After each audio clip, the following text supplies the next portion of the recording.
Welcome everyone. Welcome to another lecture from poACADEMY, and thank you so much for joining us. I'm Leo with poACADEMY, and poACADEMY is a learning and development solutions organization. We design and deliver communication skills training for students from colleges. We also create programs for building teachers and trainers' effectiveness in classrooms.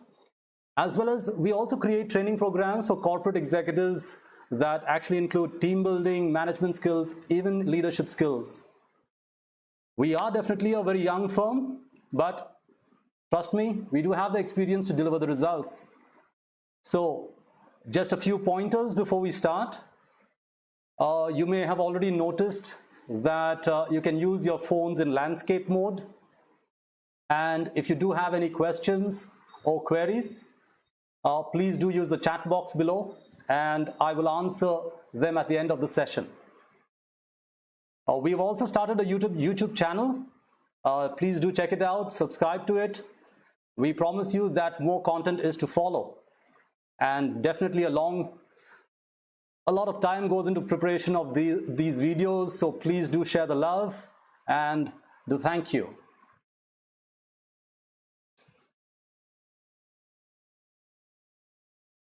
All right, so the first thing we are talking about over here in today's talk that we are going to have is on transforming our limiting beliefs. If you have actually noticed that every human being that is in this world is actually bound to greatness, and that is also my belief. We are bound for greatness. But if you look around us, if you look at around the people, how they are living their lives, how they live, how they are actually interacting with people, we find that there is much to be done, and much of it can be better. Because every moment of our life is based on decisions, and each and every decision that we make is actually based on a belief that we have. Now, if you take into consideration two kids, the rich kid and the poor kid. The rich kid who comes from a wonderful family background, his father is educated, mother is educated, he lives a wonderful life, he gets what he wants, he goes to the school he deserves, he wants to study in, and after some time you'll find that some of them do not do well in life. Some of them become drug addicts, even after all that wonderful setup in their families. But on the other hand, sometimes you'll find the poor kid from some of the poor parts of the city. What happens to them? They face a very tough life. They go through all the difficulties. They face all the challenges. They have to fight for their survival. And few of them turn out to be excellent citizens, excellent human beings. So what is actually the difference between the rich kid and the poor kid? And even if I tell you the story, believe me that it is still a belief factor that we look at these stories. Because the rich kid story is also a belief that we have, that the rich kid, even after having XYZ amount of wealth, can turn out to be bad. And a poor kid, without having an amount of wealth, can still turn out to be very good. So it's a belief factor that will actually support both cases. You do the vice versa, and you'll have the same situation happening. A same rich kid, poor kid story. A rich kid grows up in a wonderful family, studies well, goes on to be an excellent human being, becomes a CEO, starts contributing to the society. On the other hand, you have some poor kids. What happens to them? They go through the same situations in life as the other poor kid, and they still meet up all the challenges that the other poor kid has faced. And they turn out to be real difficult people to deal with. What is the difference between all these four children that we actually find around us? Because the fact is, each one of them has a belief system inside them that propels them to go and achieve something. And let me tell you, beliefs alone does not help you succeed in anything in your life. Beliefs plus your skills, and there is a certain amount of luck, like we spoke about last time. So you have beliefs, you have the skills that you require, and you also have a certain amount of luck. So the desired outcome is always there. So each and every decision we make is based on a belief. We wake up in the morning at a particular time. Autopilot, you think so? And yes, it's autopilot. We wake up in the morning, brush our teeth, have our breakfast, go to work, come back, go to sleep, get up, and we do that repeatedly. Each of those decisions, if you actually see, has been and is always based on our belief systems. Because beliefs are generally defined as the convictions, or the convictions that you have, or the convictions that your mind believes is true. The conviction that your mind believes is true, that's actually a belief.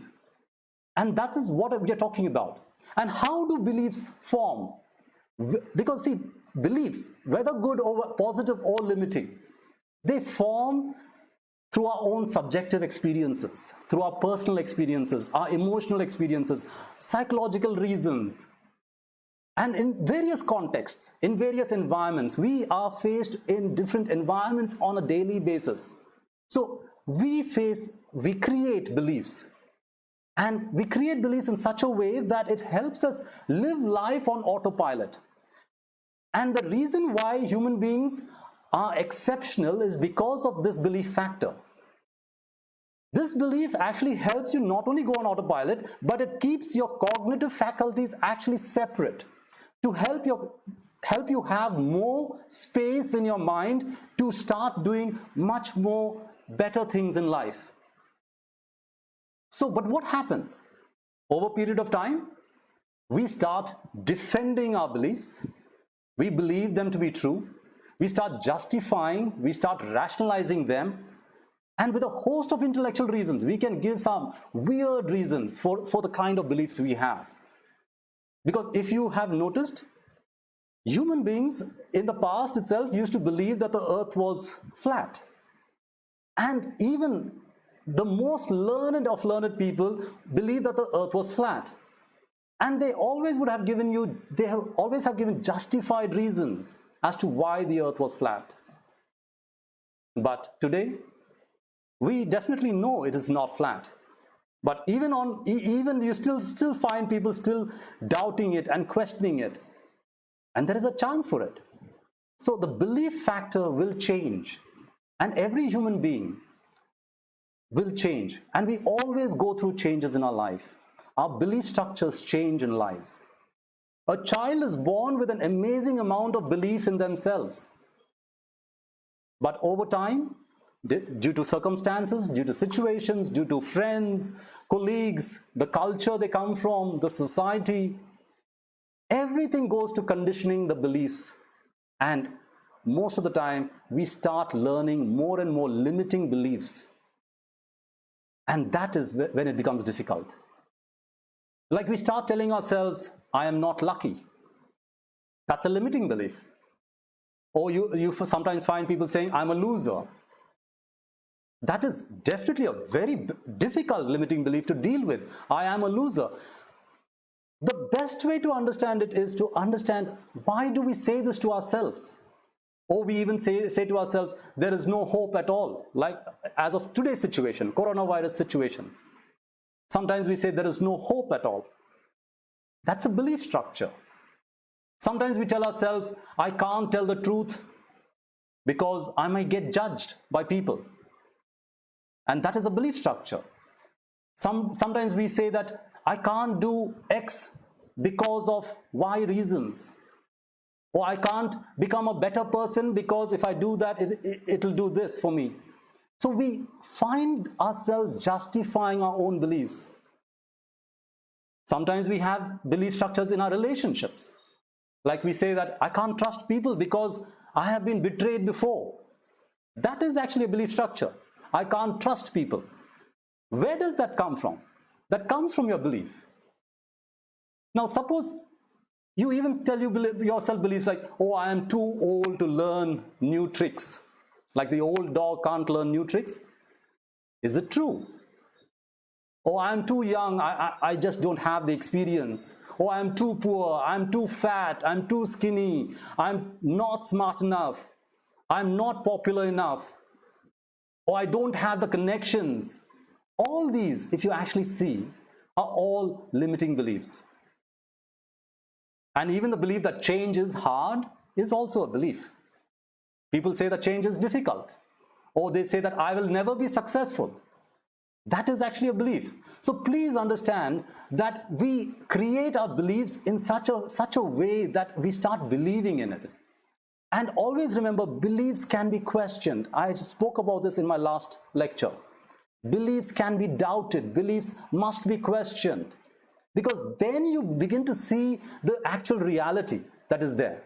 Because I can guarantee you one thing, the most important decisions of your life are actually guided, but not by the knowledge you have, not by the amount of knowledge you have, but rather how you think.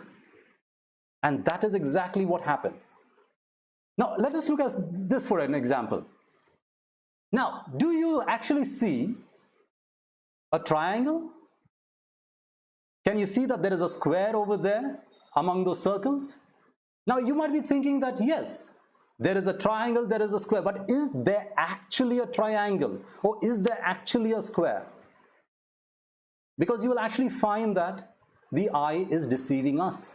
Your eyes are making you believe that there is a square over there. Your eyes are making you believe that there is a triangle over there.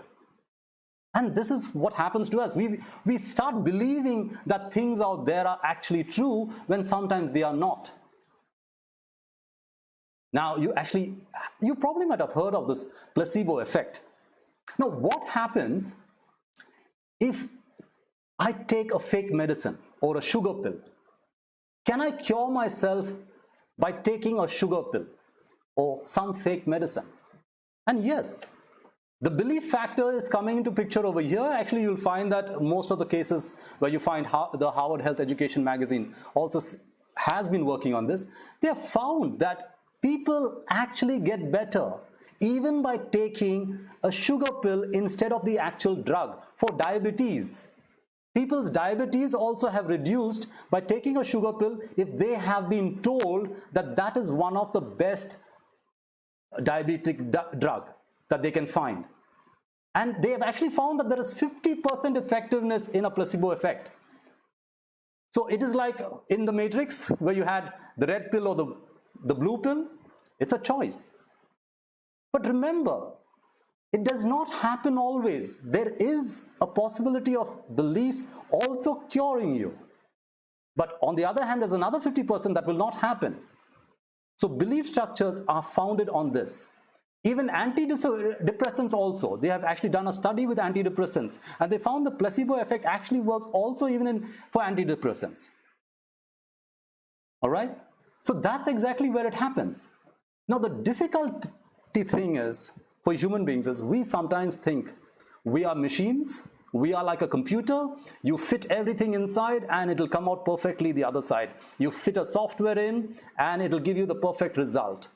But honestly, human beings are not machines. We are human beings. We are bound to make errors. We are bound to make some mistakes or the other. We are bound to have beliefs in some way or the other, and beliefs, like I've said before, they are good. They help us to go on autopilot. They help us free up our mind to do bigger and better things for ourselves. But are we using that free time, that free mind to actually do good and better things? So if you believe you are a machine, perfectly fine. The Newtonian kind of a concept. Or sometimes some of us believes that we are angels. We are spiritual. We are beyond this physical body. Some people believe in that. It works for them. But all I'm asking you, both the sides may not be right all the time. Because, see, we are neither demons nor we are angels. We are human beings. And that is, we are bound to make some errors. And that errors will always happen.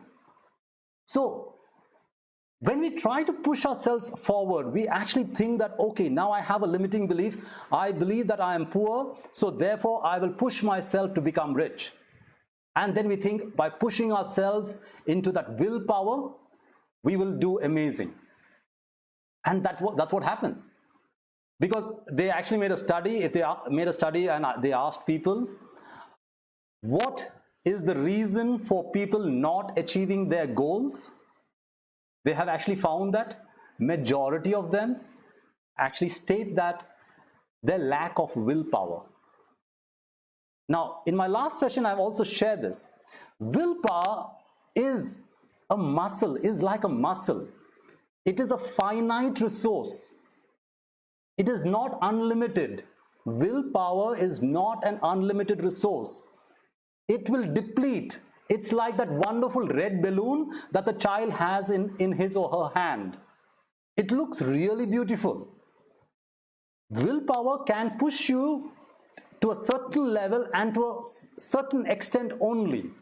After that, it's like a balloon. It will deflate. It will go down. And that is the reason why do you find that in the morning, you might get up in the morning completely pumped up to go for the day. And then after that, you find that by the end of the evening, you're totally drained out because you have consumed your willpower. Now, you can take an extent of an athlete. The athletes tend to use a lot of willpower. We will look at them and we'll say that they are using a lot of willpower. But honestly speaking, they are also conditioned by a lot of positive belief systems. Every good athlete that you see over there, every successful athlete, whoever does the Ironman marathon or something, the real difficult ones, any athlete, they all, and the successful ones are always the people who will find that they have not just their skills in becoming a wonderful athlete, not just the practice and the knowledge they require, but they have some very primary conditioned belief systems. They don't rely just on willpower. No athlete relies just on willpower to make themselves amazing, because willpower will deplete. So research shows that it will deplete. So now what happens actually? Willpower will happen is because you'll have several fundamental sources. Why do we use willpower? That's the next question. Because when we don't know what we want in our lives, and then we are not very clear about our goals, we believe that by pushing ourselves by willpower, we will achieve it. That's usually one of the reasons why we use too much of willpower. Another reason you could use is because your desire, the why are you doing what you're doing is not strong enough. You want to study hard. You want to do better in your studies. You want to learn better English. Your desire, and in case you're not achieving it, in case you're not achieving that desired result, you need to go back and understand the why. Why are you wanting to study English? Why are you actually wanting to become better in your studies? That why has to be strong enough. When that why is not strong enough, we tend to use a lot of willpower. We think by pushing ourselves, we will achieve it. When you are not actually going back to the drawing board, when you're not going back and starting to find out what you're doing exactly wrong, when you're not trying to go back to the drawing board and trying to understand where you're going wrong, then you'll actually find that people start pushing themselves up into a motivation, willpower kind of a trap. They push themselves up. They go and listen to some more motivation lectures. More motivation lectures, and then again push themselves up. They are not going back and understanding what they are actually doing wrong. The reality is different. So if you are blind to the reality and just push yourself with willpower, you may not be able to actually continue for a long time. You will get exhausted, and after some time you will lose interest in whatever you're doing. And that's exactly what we'd like to say. So then what happens? We try to do, we start thinking that I need to control the world. The situations around me are not good enough. I have to control them. We become controlling. Let me tell you this fact. Any hero or any great person or any person you see who is really respectable is a product of their situation, not because of their willpower, not because they can control the world. because they are a product of the situation that they come from. Their beliefs, the people they are with, the kind of feedback they have got, all this went into making who they are. Because the fact is, sometimes we start imagining our beliefs, and we start using our beliefs as something that is very, very important. And remember, limiting beliefs are like an internal terrorist. They hijack you. They hijack your entire thought processes. Say, for example, now you feel that you need to do something very important today. Today you have something very urgent. But then you immediately have a thought that it is okay not to do it. Where does that thought come from? And that thought actually comes from the belief, the limiting belief. They act as what is called internal terrorists. And if you actually see, something is called the upper limit problem also. What actually happens in an upper limit problem? You desire to start achieving some kind of a level in life. You want to move up a few more levels in your life. Say, for example, you want to improve your communication skill. All right, one. You want to improve your sports performance. That could be a reason. You want to improve it. All right. You are at, say, X level, one level low, and you want to improve it, and you want to go up. And that, what will happen? You want to improve your sports performance. You want to improve your income. You want to improve 2 steps higher on your income. You will actually find that the moment you start getting into the action of doing it, your body starts resisting. And you can actually find that people who are very poor, all right, you can actually find this, who are, say, coming from a poor class family, or a very limited resources family, a family that had limited resources. They worked the hard way. They worked up to a wonderful level in life. They've got all the success, all this one. They've reached an amazing position in life. And then what happens? They kind of destroy it, because the internal beliefs are conflicting with that particular stage of their life. So if you want to go from a place, X place, to a Y place in your life, sometimes we start destroying the Y place because we feel that we need to get back to the X place. And that is a self-sabotage that we do. And that is what beliefs happen. So beliefs can do this to us. So you need to understand how to work with this. There is another thing that actually happens in beliefs. It is something called the secondary gain. Now you have a belief that you want to, say, for example, you want to meet people. All right, you want to become a much better, you want to be an extrovert. You want to start meeting people and learning from people. But then after that, you actually find that the moment you start getting scared, letting people come close to you. You start getting scared of that. And you will find that sometimes we start behaving very awkwardly when we are around with people. But our goal was to start meeting people. But the moment we start doing that, we start finding that we are scared of letting people come towards us. And we start behaving very badly to these people. The goal is one thing, but we start acting in another way. The reason is, the self-sabotage is because we believe in a fact that we have a gain of being quiet.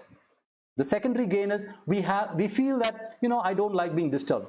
The not wanting to be disturbed by people is a bigger priority than wanting to let yourself open for people to come towards you. That's a secondary gain. Now, say, for example, when you start learning about social anxiety, so say, for example, we are not able to meet people. We have social anxiety. We have social anxiety. We just can't interact with people a lot more. And we also build up a secondary gain around us, where we start believing that this is actually the best thing for me to do, because that is what I believe is good for me. Now, you can also find that people who are on the healthier side, people who want to lose weight, all right, secondary gain in losing weight.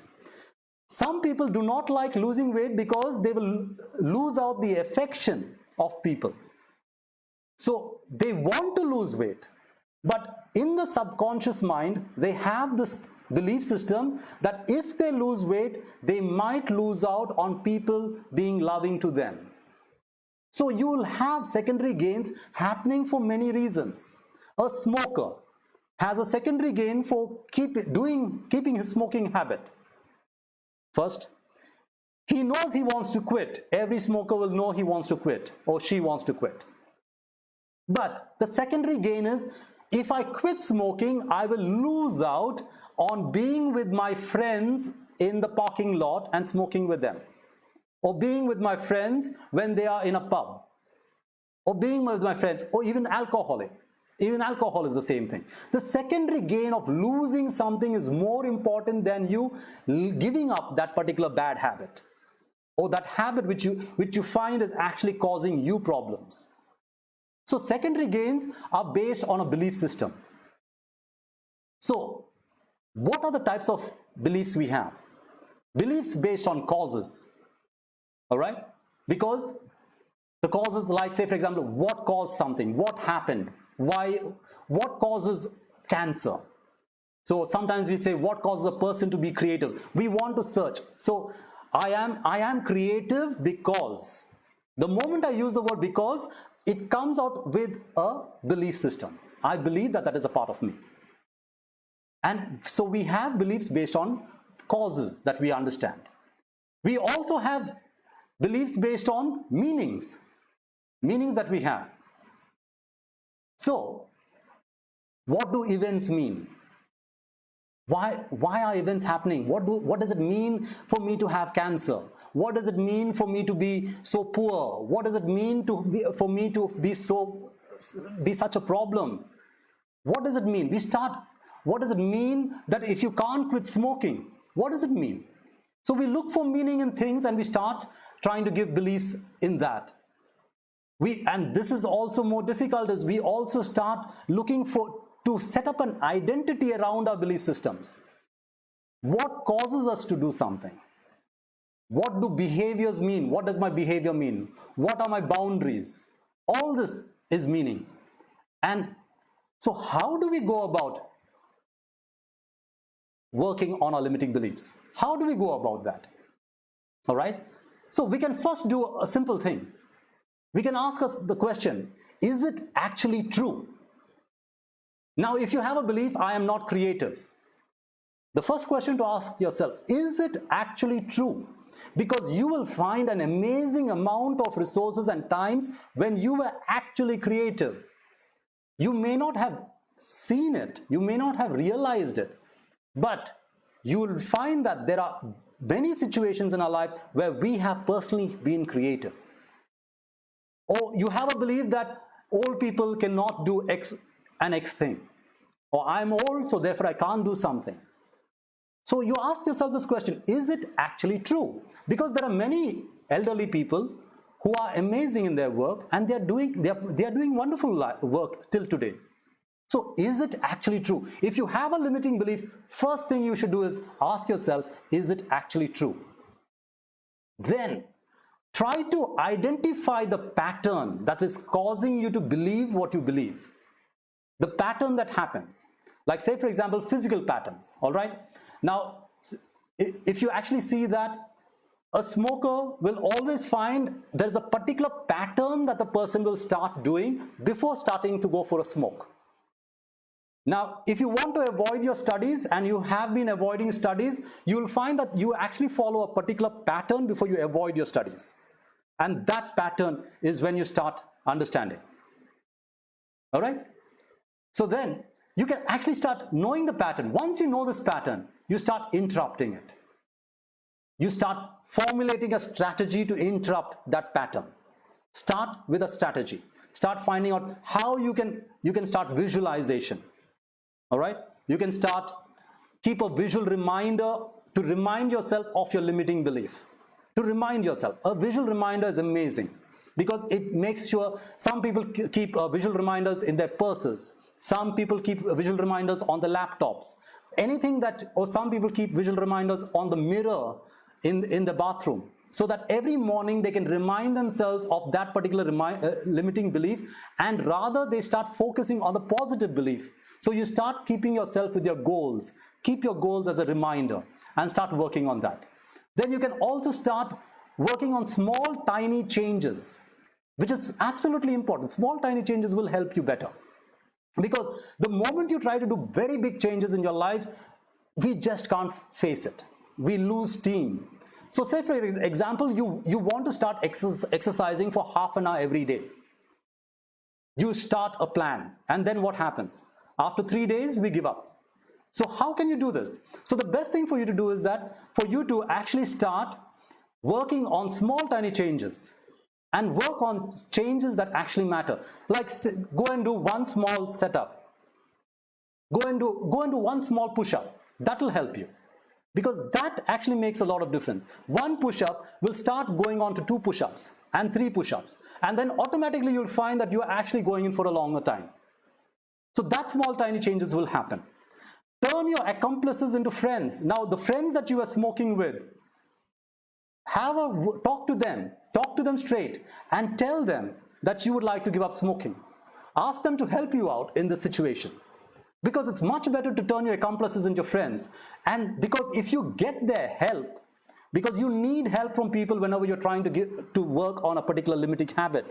When you need help, you need people to help you out somewhere or the other. Ask for help.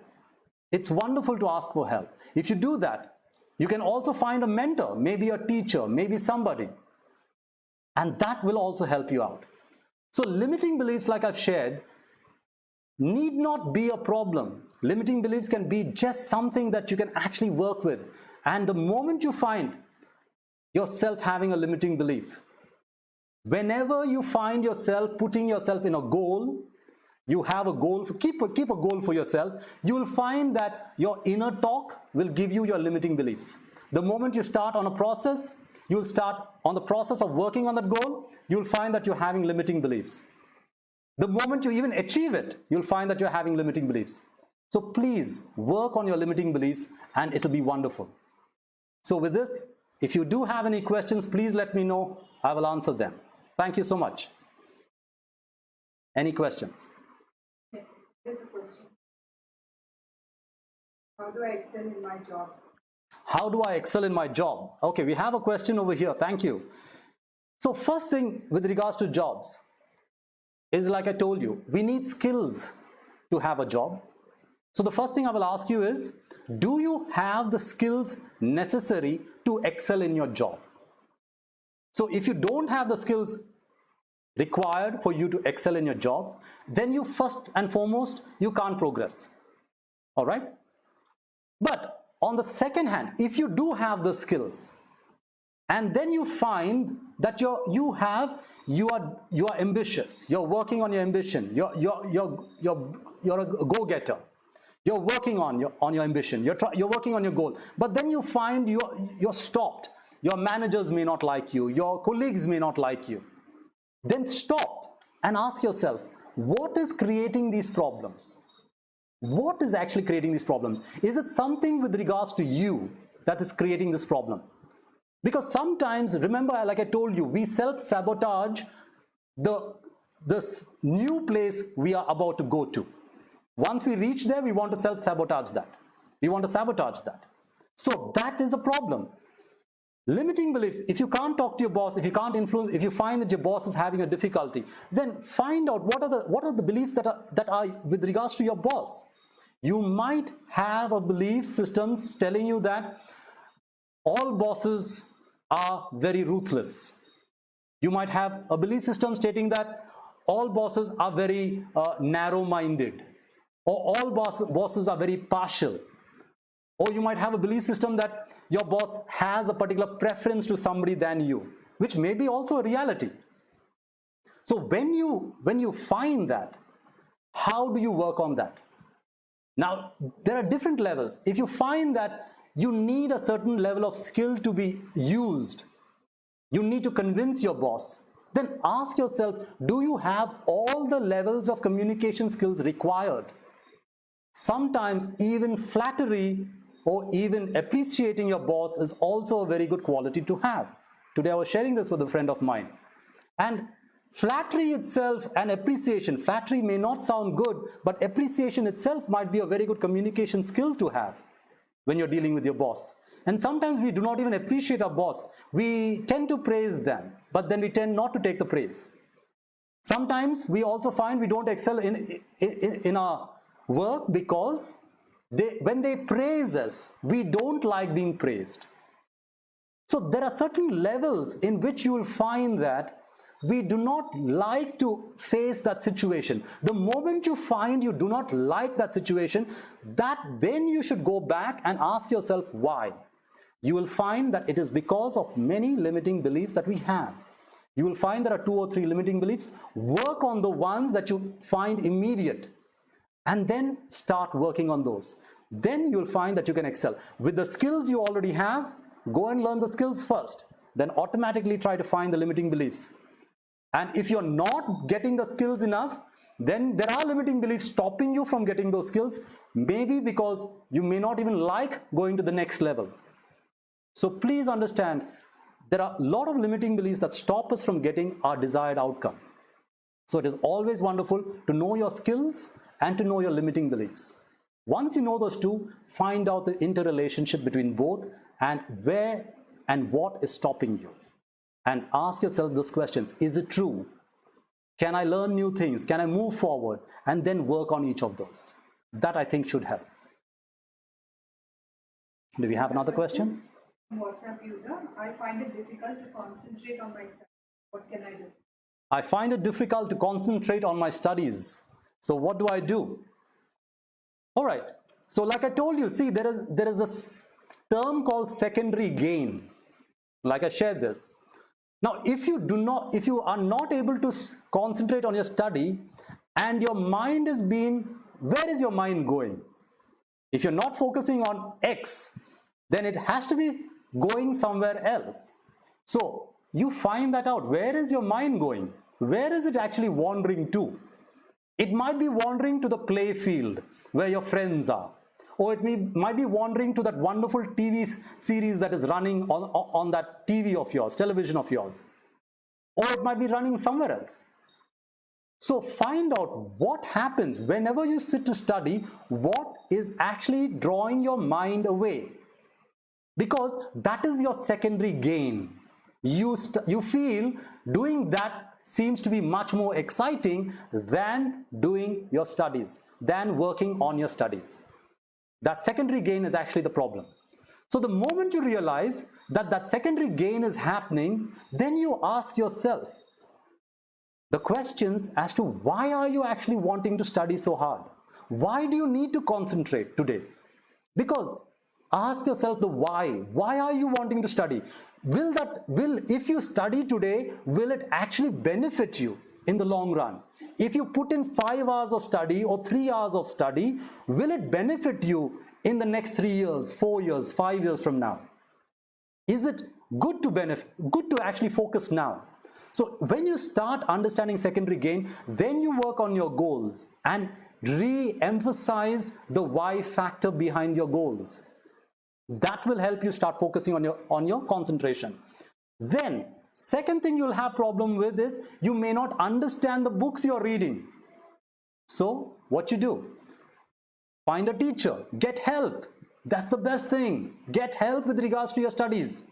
Find out or go to the person who can concentrate well on the studies and ask them how do they do it.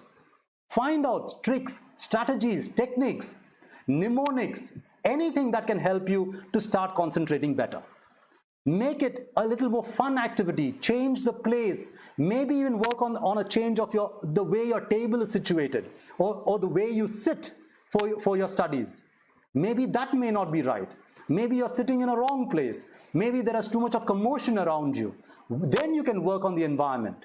When you work on the internal factors, then you can slowly start working on the external factors. And then you will be able to actually understand how you can concentrate better. I mean, otherwise you can also even start a little meditation, maybe take a little calm breath and start re-emphasizing what are your goals and then go ahead and start it. Have a plan for your studies. If you don't know why you're studying, you will reach nowhere. So please understand that, and that will help you overcome your limiting belief with regards to concentration, because anybody and everybody can easily concentrate. There's no difficulty. The only problem is we have secondary gains. We have something better to do than doing this drudgery, or we feel it is drudgery because that's a belief system, because we don't have enough emotional attachment to what we are exactly doing, which is important for us also, and that can actually help you better. Do you have any other question? All right, thank you so much. We will be having more sessions like this in future. Please let us know how what kind of topics you would like us to talk on, and I'll come around and we'll come on live and we'll share these topics. We do have a YouTube channel also. Please do check us out there. We'll be adding a few more videos on that, and it's wonderful to actually share some information with you all. Thank you so much. Wish you all the best.